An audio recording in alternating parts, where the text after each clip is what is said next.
Okay, I'm on here just for a little bit because I have to get ready for bed. Um,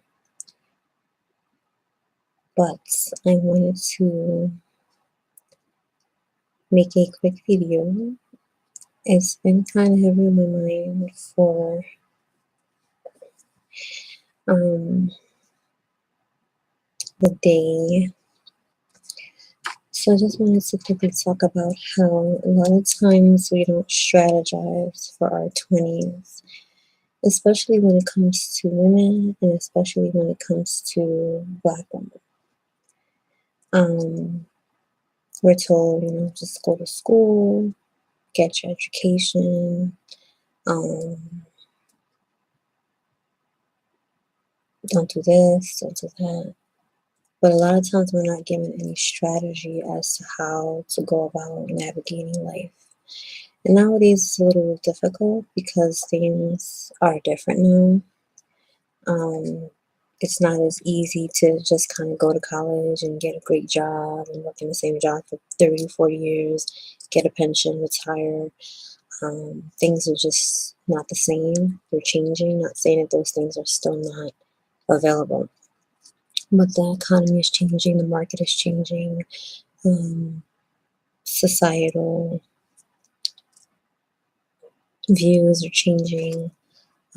Politics are a little shaky. So I think it's important, especially for those who are about to move into their 20s or those who have just come into their 20s, or they're in their early 20s, that they think about what it is that they really want to do with their lives and that they be intentional and strategic about how they go about doing that. So as I'm talking, I'm just going to write down a few points, which I probably should have did before that, but because it's so last minute, I wasn't going to get on. But something was like, just do it, because if you don't do it tonight, you probably won't be able to do it. So, handwriting, finances. Um,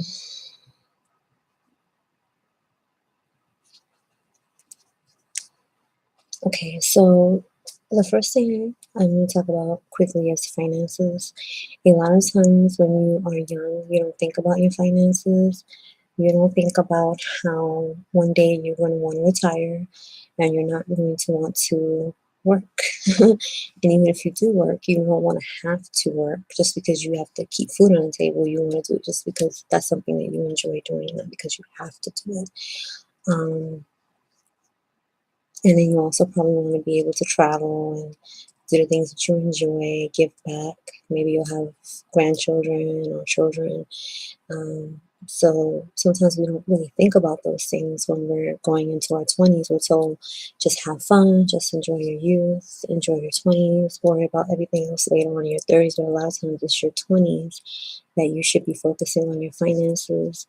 I would say be very careful with taking out credit cards. I think it's good to build your credit. However, it takes a lot of discipline to be able to use credit cards. Right now, I am kind of a little behind. Not behind. I'm not behind on my credit cards. Thank goodness that I'm not behind on any of my bills or anything like that. But my card is pretty high, and the interest is high, so it's been very difficult for me to pay it off because of that. So I've definitely learned from that, and I'm continuing to learn from that experience. But I'm glad that I'm going through that now, rather than later on in my future when I'm making more money and my credit card is at some type of astronomical amount. Or say like if I had a family or something, thank goodness it's just me. I don't have any children. I don't have a husband. I don't have other obligations like that where I have to be worrying. I'm glad that I have my godmother to support me, because if I was on my own, I don't know how I would manage. So I'm glad that I'm learning these things while I have the opportunity to, and that's why it's important to learn these things when you're in your 20s, because a lot of times that's when you'll have more of the support and the guidance behind you while you can make those mistakes. It doesn't mean you should go out and do that. I'm just saying if you do make the mistakes, at least there's a safe place. But once you are completely out on your own, or you have your own family, or you have so many other responsibilities, it's going to be a little harder. So definitely think about your finances, think about saving money, make sure you have at least $1,000 or $2,000 saved, and then start learning about investments, learning about trading, learning about other ways to flip your money. If you have $2,000, I'm not saying take your $2,000 and put it in stocks.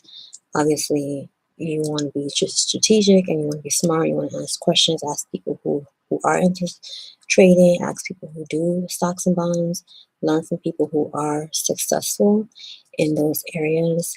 YouTube is a really great place. I watch a lot of things on here when it comes to investments and savings and trading and things of that sort. I'm not ready to do certain things yet, but at least I'm preparing myself so that when I get my credit card paid off and my student loan, because I paid off one of them. Well, I paid off my undergraduate student loan, and then I took out two graduate loans. So one of my graduate loans is paid off, and the other one I need to pay off. So once that's paid off, I'm going to be completely debt free. So right now I'm focusing on increasing my income so that I can pay off my credit card really, really fast, and then pay off my student loans so that I can then focus on building up my savings, building up investments and things of that sort, because you don't want to put everything just in savings. You want to have a diversified variety of different areas that your money is in so that your money can grow, so that your money can be in multiple places, so that if one thing crashes, another, you're having money in another place. You never want to put all your money in one place. And also with inflation, something that I'm learning, if you put everything in savings, as time goes on, that money's not going to be worth the same money 10 years, 20 years, 30 years from now. So you want to think about things like that as you are in your 20s. Doesn't mean you shouldn't enjoy your 20s. You should have fun. I'm going to get to that part. But I think that it's important that you start thinking about finances and thinking about the things that are important. But make sure you try to save up. If you don't have a job, you're in your 20s, you're in college, looking to maybe work study, if you qualify. There's other places that you can work where you can work part-time while you're going to school. And a lot of places that are part-time or a little more temporary, they might be a little more lenient when it comes to you being a student. So that's definitely helpful because while you're doing that, you're learning how to gain some experience working and learning how to save that money and be responsible with that money and things of that sort. So that will also teach you other skills as well. But that's definitely something that you can do so that you can start saving up an emergency fund about $1,000 to $2,000. A lot of young people don't even have a bank account. You should have a bank account. If you're not really too sure or you need somebody to go with you, you can ask your parents or you can ask somebody that you trust, somebody that's older and a little more knowledgeable in finances, and they can go with you. Not just anybody, but somebody that you can trust, obviously, to go with you to open up a bank account. But I opened up a bank account when I was in high school. I did because I always was into saving, but it's just something that is a lot of people don't seem to do. I don't know. It's important. So the next thing I wrote down here is friends. I think it's important to be intentional about the friends that you keep. I definitely learned that in my 20s, and still in my 20s, but soon I'll be leaving my 20s. So I'm grateful that I have my best friend that I've had since we were little girls, but I've also had other women and people that I became cool with throughout my 20s. And I definitely learned a lot in that you have to be so careful with the people that you call your friends and people that you get close to and cool with, because not everybody has your best interests. And even for the people who may not necessarily be trying to bring you down or backstab you or anything, that doesn't necessarily mean that they're still good for you. Sometimes their morals and values may not line up with yours. They might be trying to pull you into doing things that you know deep down you really don't want to do. And you might say, well, I'm strong. I wouldn't do that. I wouldn't do that. But peer pressure is much more stronger than a lot of us would imagine. It's really strong. So it's important to be careful of the friends you keep. Um, and make sure those people are rooting for you. Make sure that they're pushing you. Make sure that they're not Um, you want to balance. You want people that are not going to tell you everything you want to hear. Like sometimes they're going to tell you this might not be a good idea, or I'm concerned about you, or I don't think this is a good look. But at the same time, they have like some type of compassion and they'll listen and they'll try to understand you the best that they can without being really harsh and trying to bring you down. Because some people will say, oh, I'm just giving you the truth, but then there's no love behind it and it's just harsh and it's just kind of condescending. So I think it's important to make sure that if you when you choose your friends, that there are people who have a good balance and that you also work on yourself to make sure that you become a good friend as well, to other people. And that's definitely something that I'm trying to learn to become a better person, be nicer to people, be more patient. I used to be much more patient when I was younger, but as I got older and I started experiencing certain things, it's just, I don't know. I mean, some things had to change about me. I felt like I needed to toughen up a little bit when it came to people. But I think that it's good to have a balance. And I'm trying to learn that balance, not to be too soft and too much of a pushover and not have boundaries, but at the same time, not to be so harsh and easy to get angered and easy to have an attitude and, like, rah, rah, rah, rah, So it's good to have a balance. So another thing in your 20s is very important to think about is relationships. When it comes to romantic relationships, this is an area that I definitely can, hello, I definitely can talk about. It's like you have to be so careful who you date. Um, a lot of times, I don't know, I can't speak for men, but I know a lot of times there's so much pressure on us women to get into a relationship, to get a boyfriend, and it's like, I don't know, like for me, it was really, really hard, because I didn't get boy attention in high school or junior high like that. So when I finally started getting it in my 20s, I was just like, ah, and I think when you're moving from a place of desperation, you definitely are going to make different decisions than if you're moving from a place of being content in yourself, being patient, being strategic about who it is that you're going to date and what you're going to allow and what you're not going to allow. So I think it's important. Try to learn your belly on your elbows. I don't know what that is. I'm not laying down right now. Actually, I'm sitting down. But it's important to be intentional, to spend some time with yourself. It's important. A lot of us don't spend time with ourselves. We're so always glued to our phones and on social media, and that's great. I mean, for me personally, majority of the time I'm on social media, I'm on here learning things, especially when it comes to YouTube. However, it's good to sometimes turn it off and just kind of spend time with yourself and write and read and just think about the things that are important to you and who you are and the things that the good, bad, and ugly about yourself. And I think that the more you spend time with yourself, the more you learn to appreciate who you are and start to work on those things in yourself that you know you need to work on. Then when you go out there seeking, not so much seeking, but when you're going out there and you're starting to interact with people, when it comes to dating, you'll make better decisions because you know who you are and you know who you're not. So when people come in your life, it's like, okay, I'm not with this because I know who I am, and that's not who I am. And I think that's something that I've always struggled with because I never really had taken time with myself. I had always been running for myself and trying to be in relationships and relationships and relationships, and not just with dating, but other things. Trying to maybe if I party, maybe if I do this, and maybe if I do that, then you won't have to really deal with yourself. But that's not really healthy because you have to deal with yourself everywhere you go. You have to deal with yourself because you're always gonna have to face the mirror. So it's important that you take time to cultivate that me time. I don't think there's anything wrong with desiring a relationship, but I think when it's from a place of like, I gotta have a boyfriend, I gotta have a girlfriend, or I just want somebody to hold me, I just want attention, oh my gosh, and it's just like a desperation, I think that it kind of puts you in a place of um,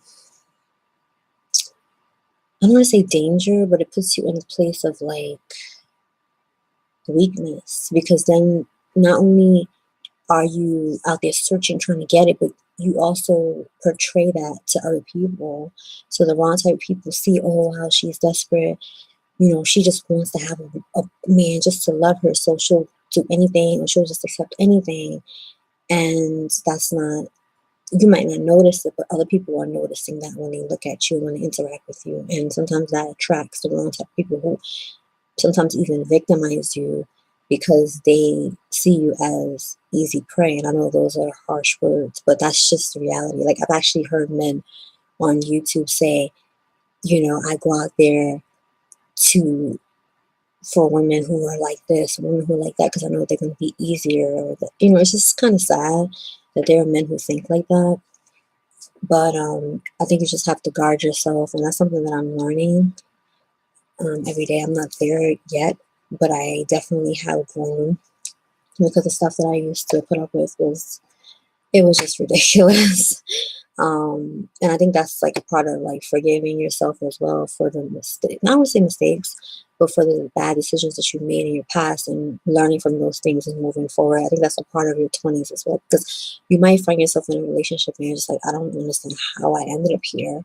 I can't believe I let this happen to me, or I can't believe I ignored all the red flags. Especially like if it's like my case where it happened to me more than once. It's like, well, I thought I learned from this. Like, why does this keep happening to me over and over and over again? But that's because I wasn't dealing with those things that I needed to deal with. So if you don't deal with the root, you're going to keep repeating the same decisions over and over again. So that's why it's important to spend time with yourself, so that you can figure out, okay, what's going on? Why am I making these same bad decisions, or allowing these things into my life? And what can I do to be better day by day? And that's the same thing, goes back to finances, goes back to friends. You might find yourself spending money that you shouldn't spend, and it might happen to you more than once, where you have to work hard to get back that money again. It might happen to you multiple times in your 20s. So some of these things are not going to happen just once. They might happen more than once. Obviously, the goal is not to keep repeating the same things over and over again.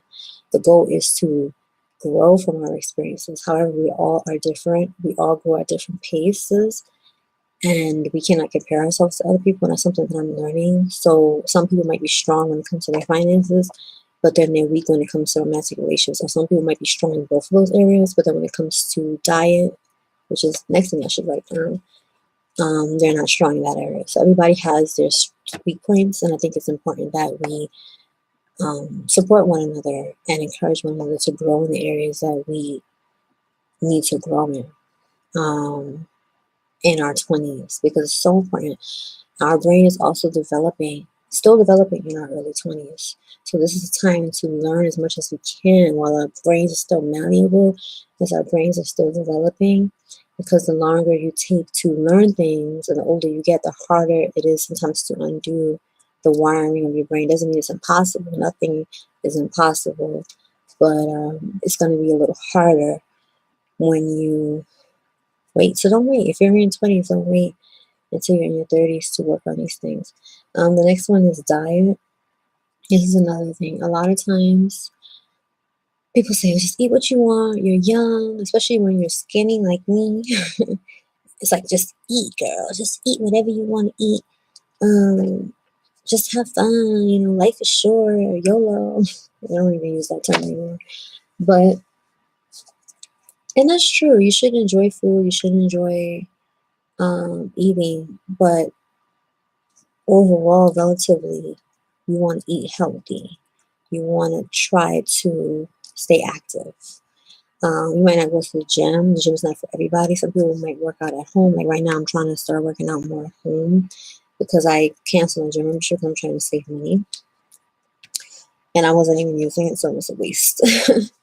But yeah, you definitely want to drink water. That's what I mostly drink, water.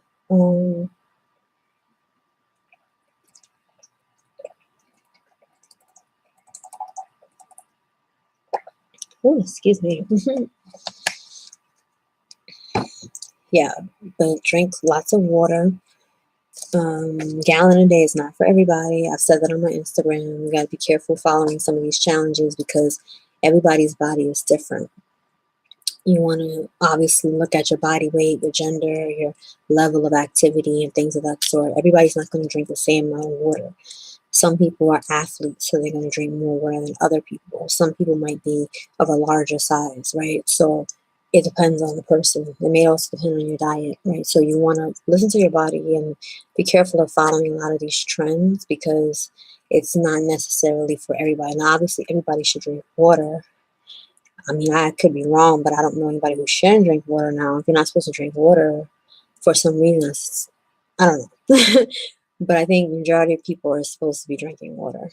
And I think that a lot of times we're not drinking water, we're drinking things we should not be drinking. Soda. And I'm not saying that if you have one soda a year or one soda every 2, 3 times a year, it's bad. But drinking soda every day, um, even weekly. I mean, I don't. If I have any like carbonated stuff, I might have it once or twice a year, and usually like it's like the apple cider stuff. I very seldom have any type of soda. Excuse me. Right now I'm having like a sneezing problem going on. I don't know if it's allergies. I think I'm gonna also be allergic to something, so I gotta figure out what I'm allergic to. But yeah, eat healthy. I advocate a plant-based diet, but as I say on my website, meat eaters are welcome. So I welcome all people to my Instagram, to my website for health information. But I definitely do stand by a plant-based diet because I believe that it's nature, and I believe that the earth was created with everything on it that is for us to eat. The earth itself, the plants, the trees, the soil, everything has been designed and nurtured to bring forth life, so that we can eat. So that's how I see it. But even if you are a meat eater, there's definitely ways that you can eat healthy. You can eat brown rice instead of white rice. If you're gonna have pasta, have whole wheat or gluten free. I've been eating more gluten free lately. You can little things like when you eat pasta sauce, try to get a pasta sauce without sugar added. When you use ketchup, try to get the one without high fructose corn syrup. When you buy bread, try to get whole wheat bread or gluten free bread. If you're using flour, use whole wheat flour, whole wheat pastry flour. If you're trying to make certain type of pastries, you can. The list just goes on and on. There's herbal teas, there's detox teas that cleanse your body, that are not non-caffeinated or decaffeinated, I should say. I don't know. Actually, not decaffeinated. Decaffeinated is when they take it away, take it out. Um, the ones without caffeine. I think they just say uncaffeinated, right? I mean, this doesn't even say it because it doesn't have it. But this is a tea that I have. I think it's backwards on here. But this is Echinacea Plus. That's when I feel like I'm getting a little sick. And this one is the Everyday Detox. I like that. Like if I eat and I feel like I eat a little bit too unhealthy or I need that extra boost, I have some of that. So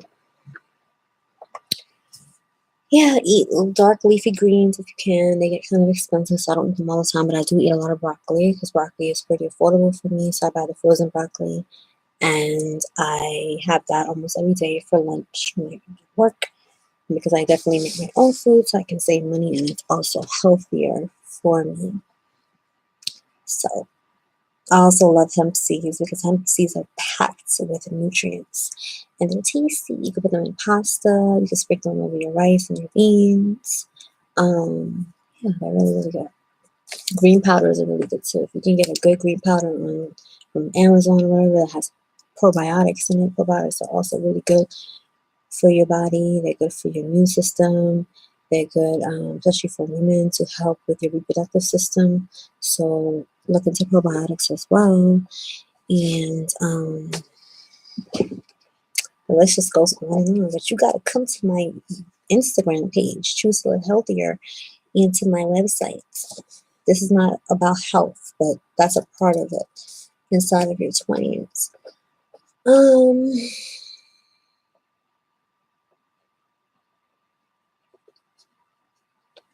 Spirituality is a very interesting one because I feel like in your 20s, that's when you get tested a lot when it comes to what you believe in.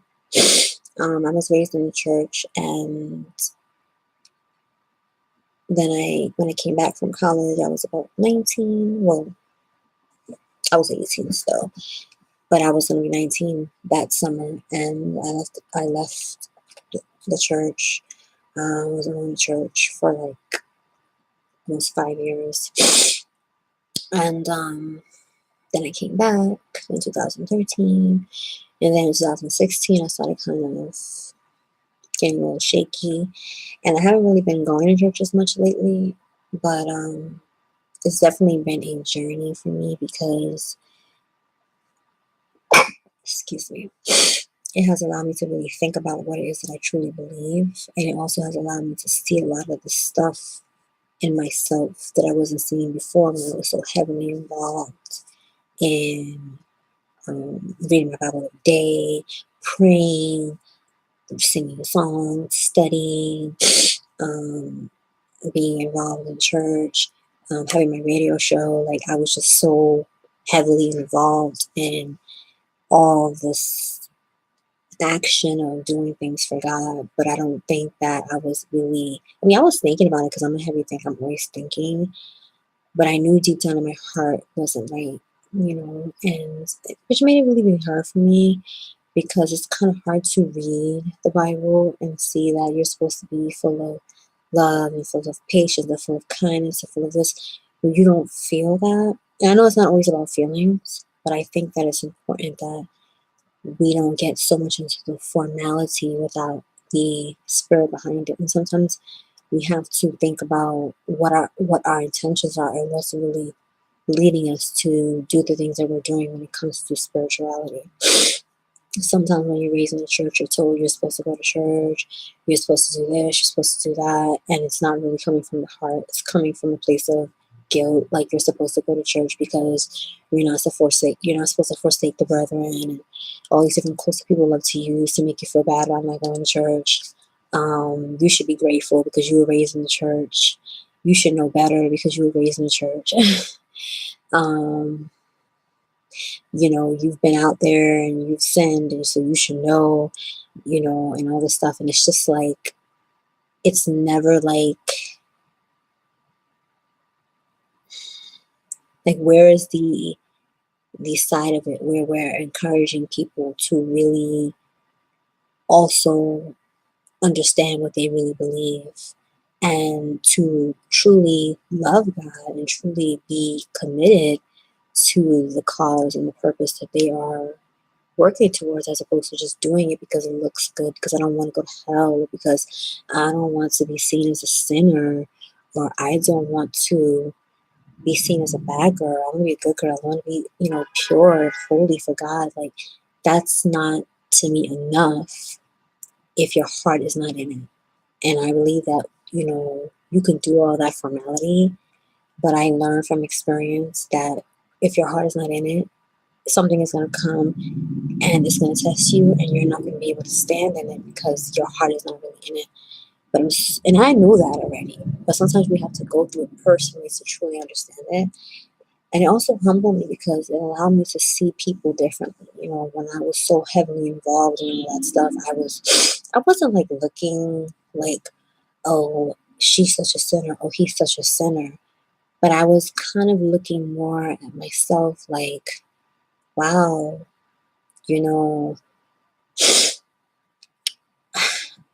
I think my focus was in the wrong place. sometimes I was more focused on the outside than the inside. Because to have to deal with the inside sometimes it's painful, and you don't want to have to do that sometimes. So it's like, well, I'll just wear these long skirts. And I do enjoy dressing modest. Like, don't get me wrong, I do enjoy dressing modest. I do enjoy wearing dresses and skirts and covering up. I do enjoy it. I don't really enjoy having everything all out. That's just not me. But I think that it's a difference when you truly enjoy it, and because this is your morals and your values, versus I'm doing this because I want to be seen a certain way, or because I don't want to be seen a certain way, you know, because some women will cover up not because they have a certain standard, but because they don't want to be seen as whole, you know, which is not really going to matter because it, and I don't really like the word hoe. I'm just using that word because that's what people will say. Oh, she's a hoe because she's dressed a certain way. But there are women who are exposed and they're not even having sex, or you have to go through a series of stuff to even get them to even give you a time of day. But then you could be all covered up and then have sex with a guy on the first night. You know what I mean? And then he'll be like, okay, well, guys are not really phased by stuff like that. Like, oh, she's dressed like Little House on the Prairie, so she must be a good girl. Like, guys are not, unless a guy doesn't have any experience. But if he has experience, he knows that a lot of times that's a facade and it's just a covering. But over time, it will show who you really are and what your standards and your morals and values really are. And it's not to say that the woman who's exposed is better or worse than a woman who's not exposed. This is just an analogy to say that just because somebody is exposed doesn't mean that they're easy or weak. And just because somebody's covered up doesn't mean that they are strong and they have such high morals, values, and boundaries. It doesn't necessarily mean that. So we have to be careful sometimes when we're like, oh, she must be easy, or she must be this, or he must be this, or he must be that, because we don't really know people's hearts. Now, obviously, if somebody is carrying themselves a certain way, we can only go off of what they're showing us until we get to know them. So yes, the way that you present yourself is important because people don't know you. At the same time, we have to be careful that we're not judging in the wrong way. And we also have to be careful that when we are presenting ourselves, we're not doing it for the wrong intentions. Oh, I'm going to do my hair like this so people won't think that I'm that, or so people will think that I'm this, as opposed to just doing that because this is who you are. And people are going to either get with the program or they're not. So that's something that I'm trying to kind of come into a little more. I don't know if that makes any sense.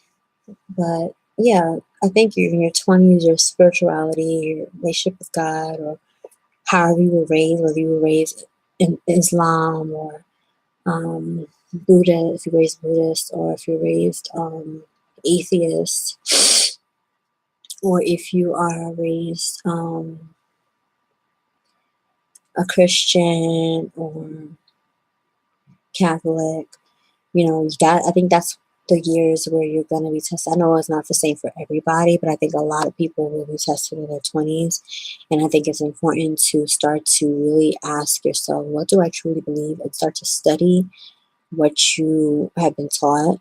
And that's one thing I am glad that I did spend in my 20s, even though I'm not as into everything that I used to be, and I would like to get back to it. I just want to make sure my intentions are right. But I'm glad that I did have that experience of studying and reading and all that, because it definitely gave me a different view of the Bible. And I think I have more appreciation for the Bible now, even though I haven't been reading it as much, because I was able to start studying it for myself, as opposed to when I was raised in church and I was reading it as a child, but I don't think I was fully understanding what I was reading. And then there were other things where it was like, I didn't know that was in the Bible.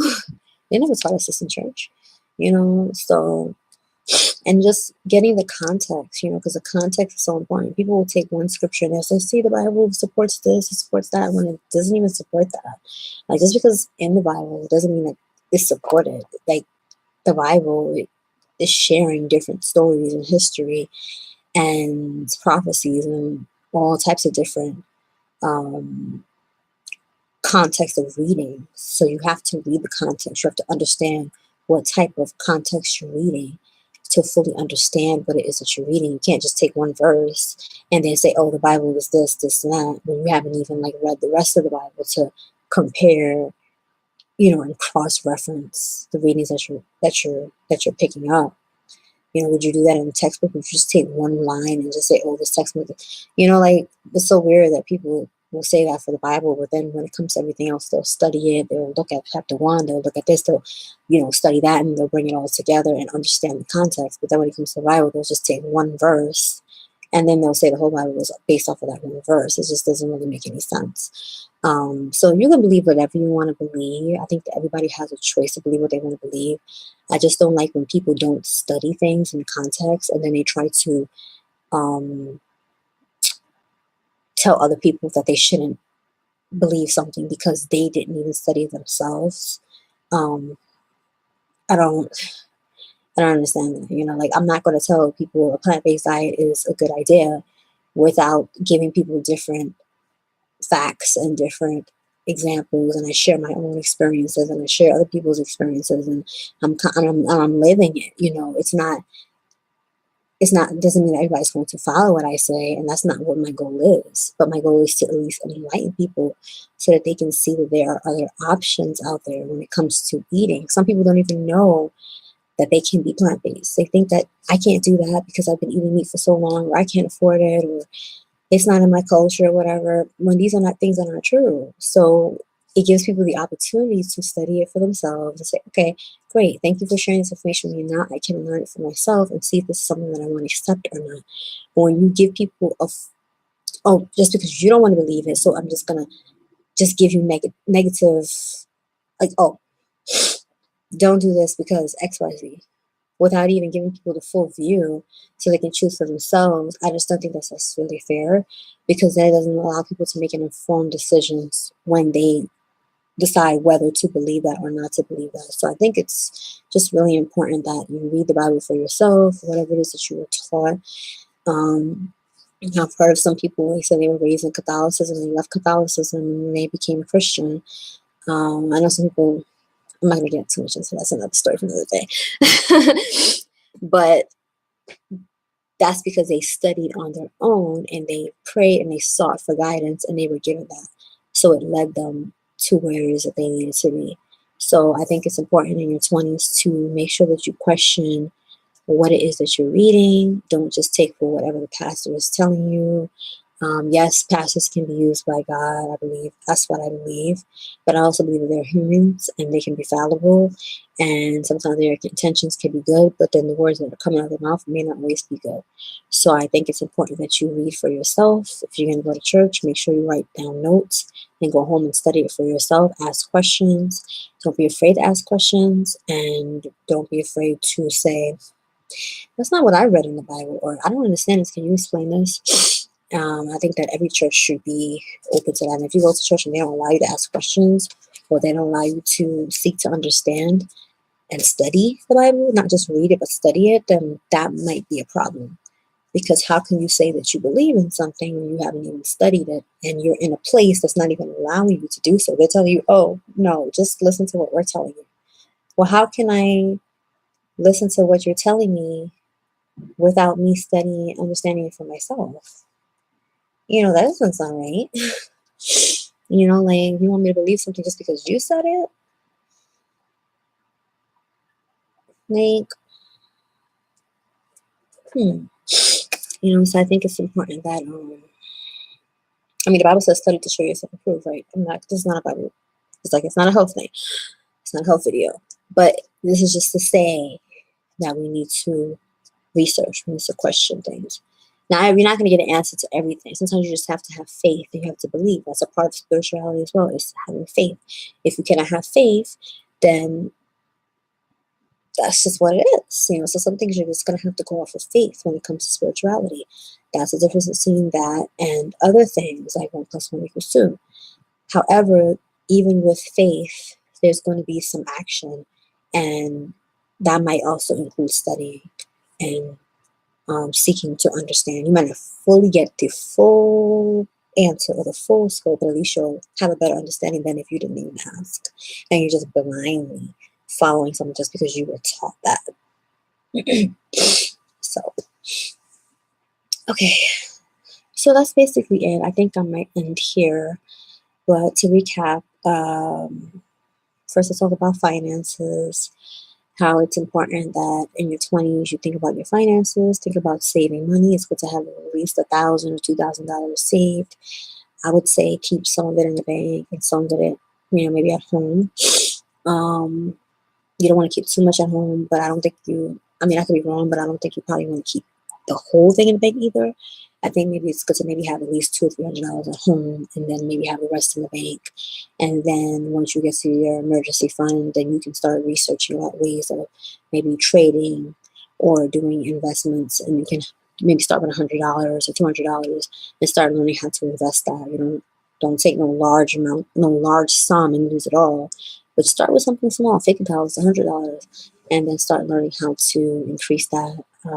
Getting yourself a nice job, even while you're in school, to gain some income, and you can learn some skills as well while you're doing that.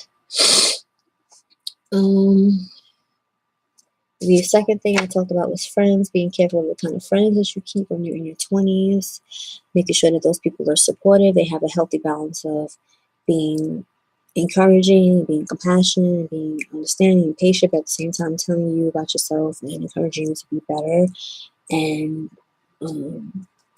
sometimes telling you things you may not want to hear and love. Third thing, talk about relationships as far as dating, being careful of who you date and how you go about dating in your 20s.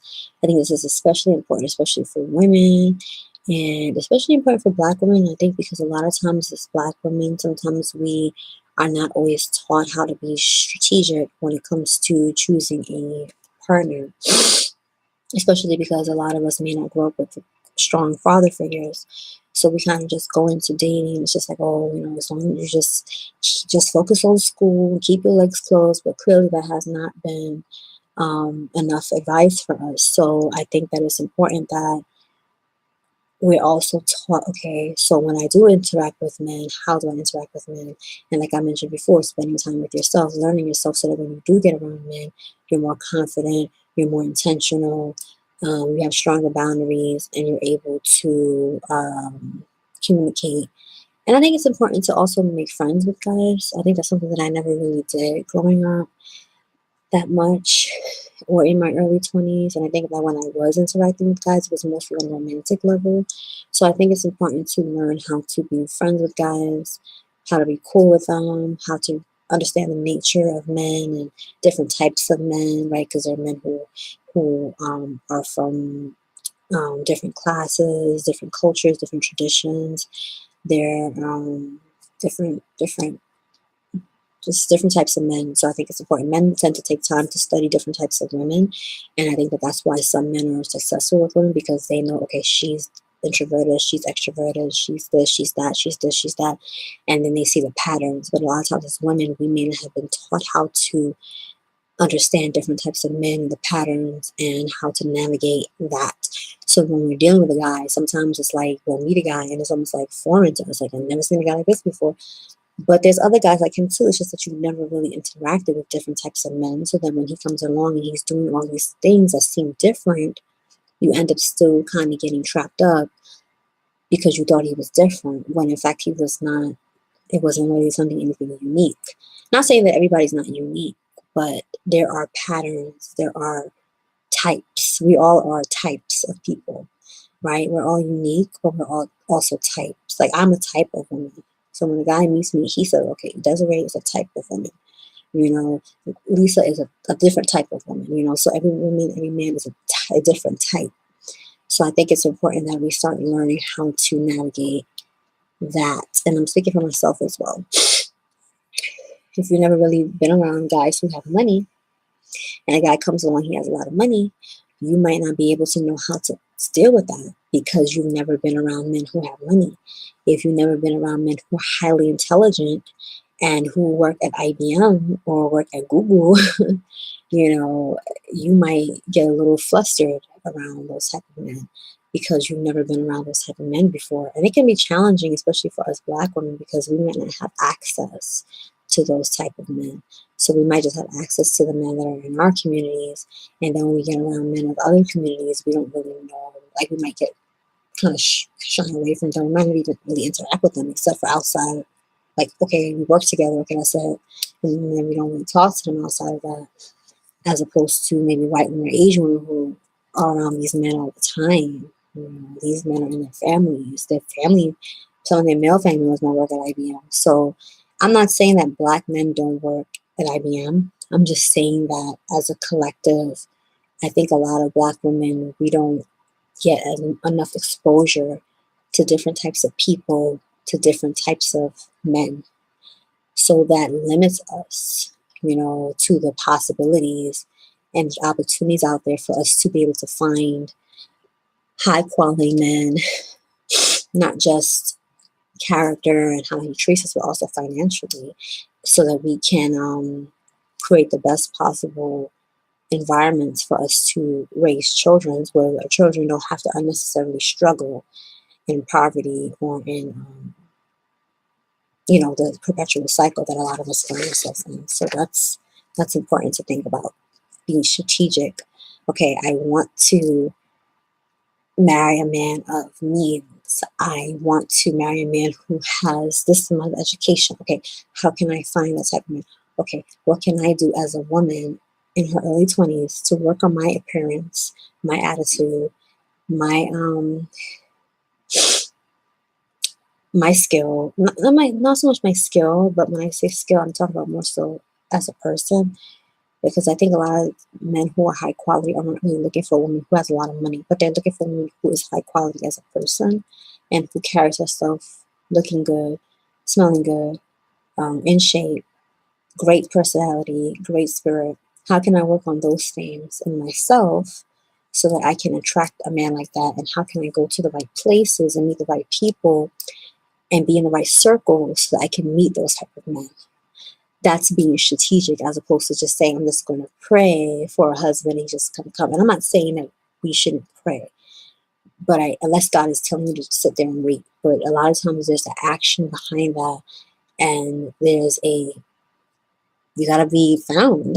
You know, even if you're in the church, you know, you're singing, you're being involved, you're doing volunteering, and the man sees you. So it's important that you, as a young woman in your early 20s, or as a teenager, going soon be, and you're going to be in your 20s, being intentional about the kind of man that you want. I think a lot of us, especially Black women, we need to be more intentional.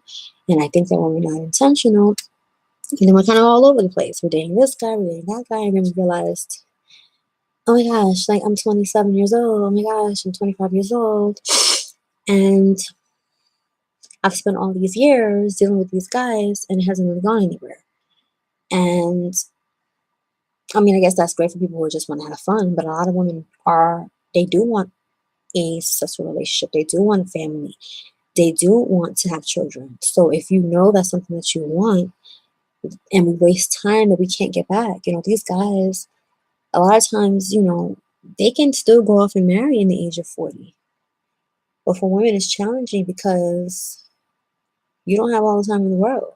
And I'm not saying to rush, like I said at the beginning. You don't want to be desperate.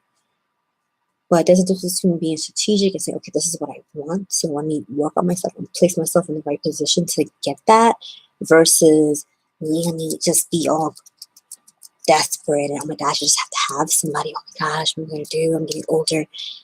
Those are two different types of energies. And then there's the other one where it's just like, I'm just going to sit here and I'm just going to wait. And he's going to find me. Okay, this guy is talking to me. I like him. Let me talk to him and become his girlfriend and see where it goes. You know, I hope that some of you want to learn from my experiences. And I'm probably going to share a few of my experiences a little bit more, but be more intentional about your dating. And if you know that you got a lot of issues that you need to work on, make sure you go to therapy, make sure you go into group. There's a lot of valuable information on YouTube when it comes to working on yourself or becoming a better woman, healing from different things. If you do have a strong relationship with God, getting close to God and healing and all that is so important, because when you're broken and you're desperate, you have all these voids, you're going to find yourself in a lot more damaging relationships. And the more you keep doing that, the more you're actually hurting yourself, and the more you're going to have to keep healing from.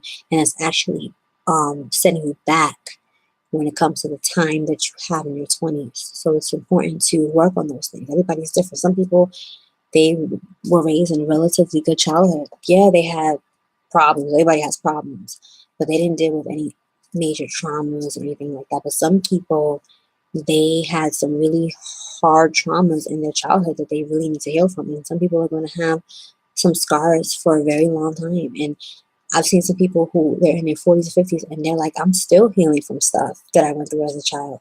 I'm still going through stuff. But the difference is they're no longer bound by those things. They're not crippled by those things. Those things may still hurt them. And I think that for some people, they might always have those things, but that's not to be depressed about that. That's to be motivated by those things. Okay, yes, I have these scars, but I can day by day grow. Yes, 20 years from now, I might still be crying about that once in a blue moon, but it's no longer crippling me. You know, I can move past that. And moving past it may not mean that I'm completely past it forever, but at least it's behind in the sense of I'm not going to be making bad decisions from it. I'm not going to be defeated by it. And then we have diet, talk about diet, and then we talked about spirituality. So I can go on and on. I could talk all night, but it's getting late. So I'm going to get ready to head off. But I hope that this was helpful.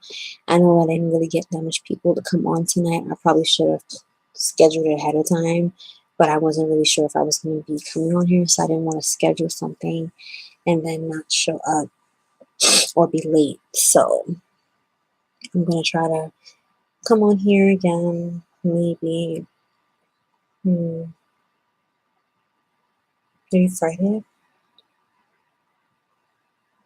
I don't know, we'll see. But I'll try to let you guys know ahead of time. But make sure that you enjoy your 20s. Make sure you travel. Make sure you take lots of pictures. Make sure you have fun with friends. Go places. Go to the museum. If you don't know how to swim, learn how to swim. If you don't know how to drive, learn how to drive. You know, get over your fears. Obviously, be safe. Be careful. Don't just, I'll just do anything and whatever because I'm in my 20s. You know, you don't want to shorten your time unnecessarily.